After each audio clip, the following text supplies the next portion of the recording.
Mas olha só, o que é mesmo, André, que você quer que eu fale? Eu dava o Valu. Ei. Valu, números na tela pra nós. Enche a tela aí. Matheus Davó. Por que não virou, Valu? Pô, essa foto ficou boa, hein, pra justificar, representar. Parabéns, pessoal.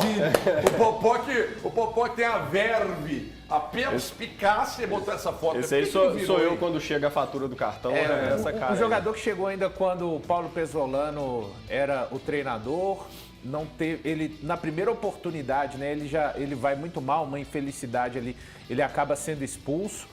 Mas a gente tem que falar, né? A gente sabe que as diretorias de futebol dos clubes não vão acertar sempre. E o Davó a gente já pode falar, eu pelo menos vou falar que foi uma aposta que não deu certo, né? Ele está indo embora para o Paphos e vai defender essa equipe. Então, encerrando seu curto ciclo no Cruzeiro, né? Eu entendo até muitos torcedores do Cruzeiro entendem que ele não teve uma sequência. Eu não vejo dessa forma, eu vejo que ele teve a oportunidade dele. Outros tiveram até menos e ainda vão conseguir continuar no elenco, mas sucesso ao Davó realmente no Cruzeiro não aconteceu, né? Longe do Cruzeiro, né? Porque mandou pra longe, hein? Mandou pra Qual longe. jogador que era desse clube, que veio pro futebol mineiro agora, recentemente? Cara, teve. O Thiago vai ajudar nós, ele tá assistindo. Cara, o que era do Chipre aí? Paphos. Bafos. Desse time eu não lembro, não. É o Marcinho, que foi pro América. Lateral, lateral direito. Boa, André, obrigado. O André lembrou que é o Marcinho, que era de lá. Cara, a questão é a seguinte, eu acho que, não estou dizendo que o Davó seja um craque de bola, que poderia virar e arrebentar no Cruzeiro, não.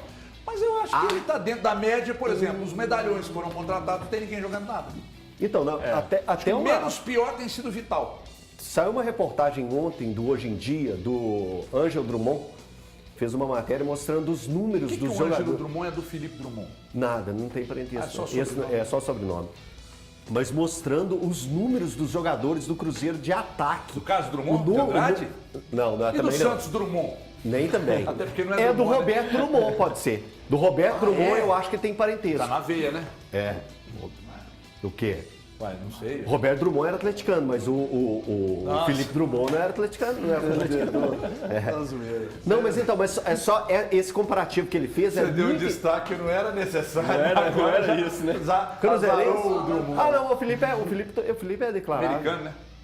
Não, o Felipe é cruzeirense, pô.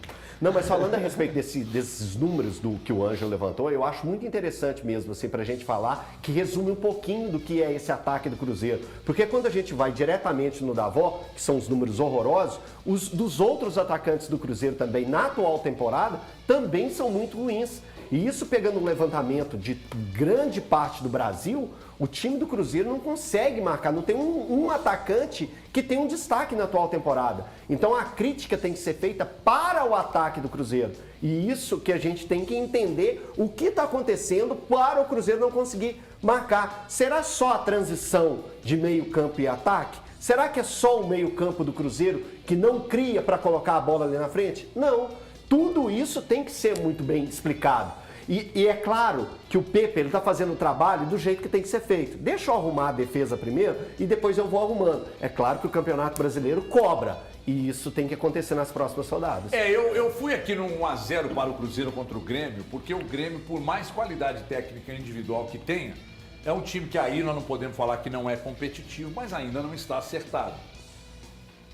É que se esse jogo acontece numa condição, vamos imaginar o Mineirão, 50 mil, no mínimo 50 mil torcedores, blá blá blá, que todo mundo já sabe, torcida, pulsando, é uma situação, né?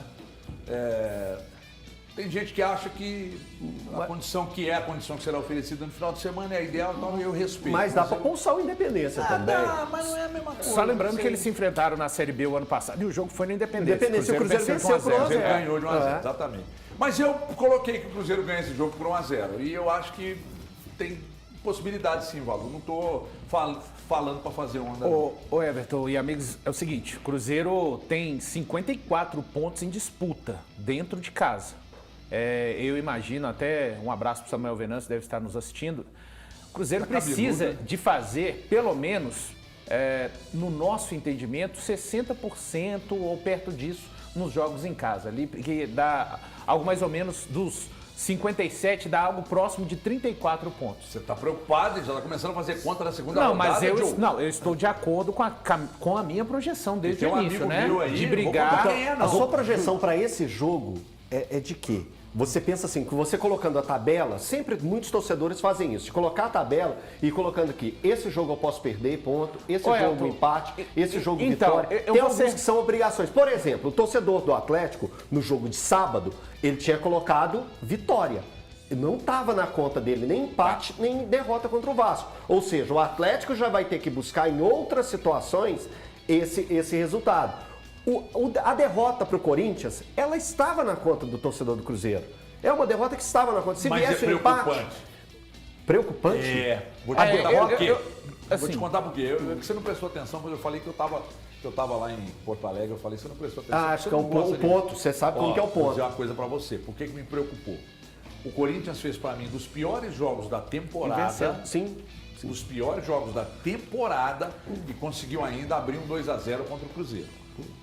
Eu ainda brinquei no jogo aberto, tá que nem uma cadela que eu tive, a Mel. Ela entrava no cio, cruzava, dava os filhotes, mas não criava. Entendeu? Então, o Corinthians não criava. E o Cruzeiro ainda assim tomou 2 gols de um time que não criou, jogou mal. Então isso me preocupou. Você está me dando razão. Quando você para pensar e põe a mão assim na boca, é porque você está me dando razão, Elton. Eu já te conheço muito bem, desde 1985. Então é o seguinte, vem na minha, isso me preocupa. O Cruzeiro tem que começar a fazer conta assim, que o valor não está errado não, tá? Eu falei, fiz um drama com ele aqui, mas tem que fazer conta assim e amarrar os jogos aqui. Porque jogar fora vai ser um Deus nos acuda. Agora tem um detalhe, se o Pepa entender que pode funcionar, eu faria, tá? Fora contra qualquer adversário fechadinho, Então, tem boca de bode, só saindo no contra-ataque. Aqui, de verdade. Vai querer encarar fora, mano? Sobre Dá essa espaço questão, pro essa adversário? questão do Corinthians ter feito o pior jogo. A gente não pode colocar também, principalmente no primeiro tempo, que o Cruzeiro jogou muito bem, muito certo. Muito, eu acho que não. bem. Acho que o Cruzeiro Você tá sendo competiu. Então, beleza. E os 12 primeiros minutos do Então. Cruzeiro no segundo tempo, achei que faltou um pouco mais de fome ofensiva ao Cruzeiro. Então, E o mas- Pepa falou disso. Mas aqui, Precisamos de ser mais agressivos, Mas especialmente no último terço. mas é muito fácil a gente apontar, só que o outro jogou mal. O Cruzeiro também Eu jogou vou chamar bem. um break pra você trocar Tá. essa calça do tiro de guerra 019, 04019. é dela mesmo. Lá do Interlagos, lá em Divinópolis. Viva o tiro de guerra aí, um abraço a todos que estão no tiro de guerra assistindo.